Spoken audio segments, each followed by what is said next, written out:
Hey everybody, it's Neil and I am here with this. This is a Pumice scouring stick and heavy duty, and I don't know if you ever get scratches or marks or something like that in your sink or in a toilet or something like that, or a barbecue grill. Up here it's got different options you could do.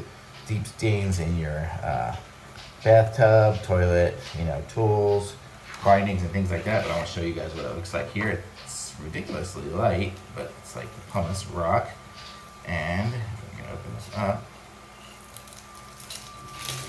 Here it is. Oh, it's like a little sander disc, and so I guess you can kind of wet it and whatever, and just use it to clean off different marks and stains. My sink is pretty clean already, but this would give us the ability to clean it. So it's kind of cool to have a little pumice stone, so it's almost like a little standing rock that'll clean things. So it's good for like ceramics and stuff like that. Let's see, is there anything? Yeah, just to get all the grimy stuff off and get rid of toilet bowl rings, stubborn stains, scale and rust on metal and everything else. So it's nice to have something like this for sure. So I'm gonna say this is a thumbs up. Definitely pick up one of these if you got some stuff to clean up. It might be good for like even the bottom of the shower here. It's kind of got a lot of calcium stains on it. So very cool, thumbs up.